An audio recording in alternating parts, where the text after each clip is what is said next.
What happens when you die? This is a question that philosophers and religions and spiritual masters of all types have been dealing with since the dawn of time. And as somebody who does past life regression hypnosis, after almost 13 years of doing this work, I find myself in the position of feeling like I know the answer to that question, and that I know the answer to that question for real, like not some kind of belief that somebody told me to have, but because I've worked with so many people, I've taken so many people through past lives and past deaths, and the answer to that question of what happens after death becomes answered by these people who are going through the experience kind of in real time in the hypnosis session. So I'm going to describe kind of an average, because one thing is, there isn't a set thing that happens after you die. It's like if you said, and I think this is a good analogy, what happens on your first day of school? You could say, well, there's usually an assembly of some kind, but not always. There might be very little schoolwork done. It might just be kind of like you get books and supplies and you kind of waste time, and the teacher gives a little introduction to the year or the semester, whatever. Now, if you saw a school on the first day of school, and for example, it didn't have an assembly, or some class got right down to work and the teacher started teaching right away on the first day, it wouldn't really invalidate your beliefs about what the first day of school is like. So there are all kinds of things. You could show up on the first day of school, let's say it's elementary school, and they're like, we're not sure which class you're going to be in. We have to figure out how many people aren't showing up, or we have to give you a certain test, or we have to talk to some other people, figure out what's going on, wait here. There might be all kinds of adjustments taking place, right? So, I won't go on and on about the first day of school. I think you can imagine yourself. But, so, when people want to know, well, what happens after you die, it's kind of like they might expect a certain routine that's always the same. In my experience, taking so many clients, thousands of clients through past life regression sessions, where we go to the last day of their life and we go to the death process and into the afterlife. There are a few things. Now, one thing that I was most surprised about when I began doing this work is that the whole idea of being met by family members, ancestors, and all of that, in my experience, it's much less common than a lot of people believe. But that doesn't mean it does not happen. Same with being met by spirit guides, angels, whatever. A lot of times, people are alone. They feel great. So generally, let me back up a little bit. Generally, what happens is the person floats out of their body and they look at the body. Sometimes they don't even pay any attention to the body. Sometimes they are so done with the body that I have to direct them to look at the body. And because it is helpful at kind of summing things up, like what was the life purpose in that life and how well did you do at it? So the first thing is looking at the body. The second thing, almost everybody says a variation of this. I'm so free. I can go anywhere. I can do anything. There is an exalted feeling of awesomeness. There is a being set free.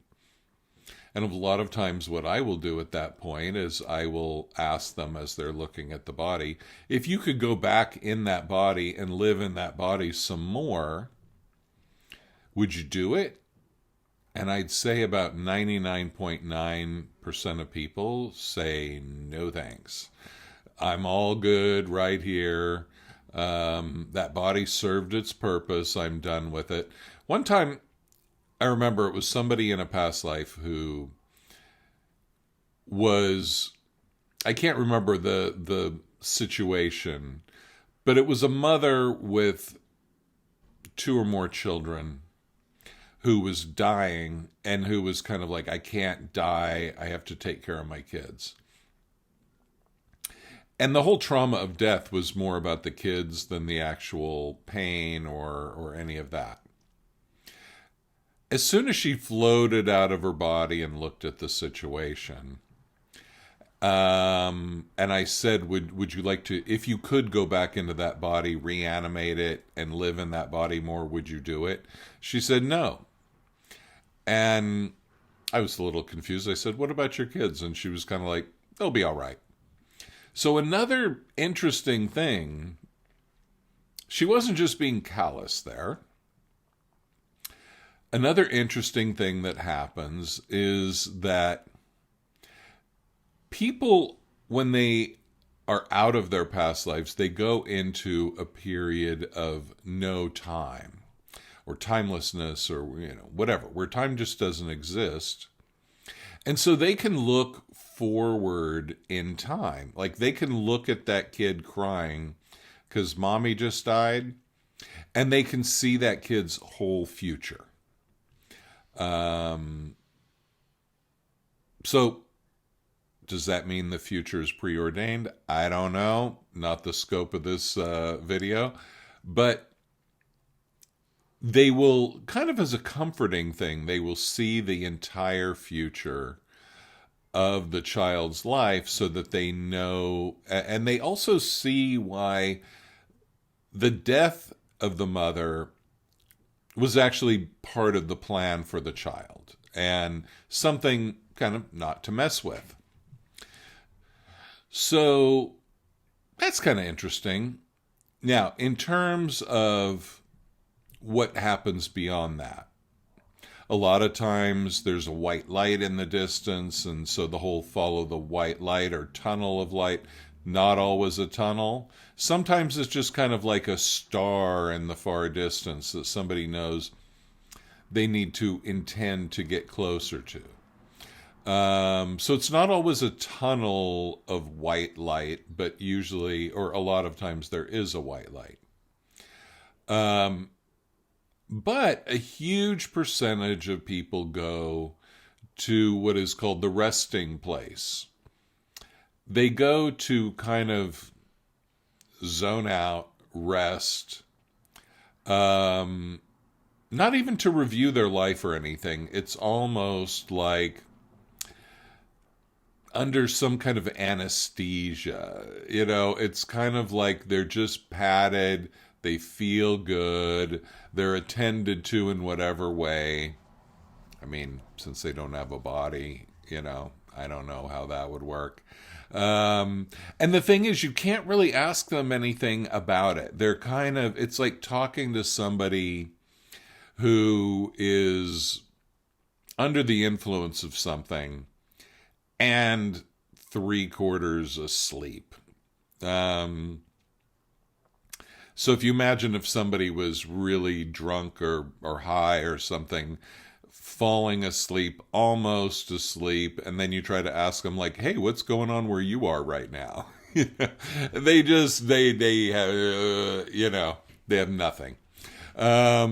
So that's a huge percentage of people because life on Earth is kind of traumatic for a soul. The other people go to some version of another realm. You could call it heaven, you could call it anything you want, doesn't matter. Usually not very what people think. There's no Saint Peter and pearly gates and whatnot. But a lot of the thing is, once you get to that realm, what it seems to me is that it's a lot of kind of you're interpreting this realm according to what you know. So it's not that the realm is like that. For example, you might see something like Greek, Roman kind of columns and these buildings that are very, kind of like that, like ancient Greece or Rome or something, and people in flowing robes and whatnot. But it seems to me a lot of times when people really go through it, and most people, they don't really report a lot on the afterlife. If you keep taking them through, a lot of people just bounce right to another life. Because the thing is, in past life regression, your higher self takes you where you need to go. And if you don't need to know about the afterlife so much, it doesn't show you a bunch of stuff. Your higher self kind of guides the session. It's like it puts you in the location, and then I guide you through the location. Like, oh, now we're in a stadium. Okay. Do I guide the person down to the field or up into the bleachers? Whatever. But I don't choose to be in the stadium. So now the other thing is that there are lessons, there are life reviews. The life review is a thing. And not everybody really reports much about it because I think it generally happens to everybody, but it seems not to be something that everybody needs to talk about in their session. And so then there's a meeting of the person with their spirit guides choosing what the next life will be. Now, all kinds of things can happen before that. There can be meetings with relatives. There can be meetings with people from past lives, not just the previous life, but lives before that. Soul family groups, having reunions. There's an infinite number of things that can happen in that kind of heavenly realm. And like you could just hang out. You could be kind of in no hurry to reincarnate and hang there for a while. You could do jobs like helping people still on Earth or helping people that newly passed over, depending on kind of your level. And then in the end, there is a choice of a new incarnation and plunging down into that. So I can't tell you every step, just like I couldn't predict your kid's first day in kindergarten, or your first day in college, or whatever. But the general outlines are there. Float above the body, feeling free, flying through the universe, see a white dot, follow it, end up in a different realm if you're not in the resting place. Meet others, have a life review, and then choose your next life. Now, years and years of things can happen besides all that. But that's the general idea. And after doing so many sessions, and knowing that my clients didn't all have a meeting back in 2009 to figure out how to fool me, I kind of think that's probably how it goes. Now, I do not think that when it's my time to leave the body, that I'm not going to be surprised on how it actually is. You know, you could talk to people about what it's like to go to China, and you could interview 10,000 people about what it's like to go to China. And you could feel pretty confident, like you know the deal. But that's still not going to China. And when you go to China, there will be surprises. And there will be things that you'll be like, nobody ever told me about this part. And so that's the way it is with the afterlife. Another thing is, I'm sure it's much more multidimensional than people can describe in a past life regression session. And I've gotten a lot of tastes of that.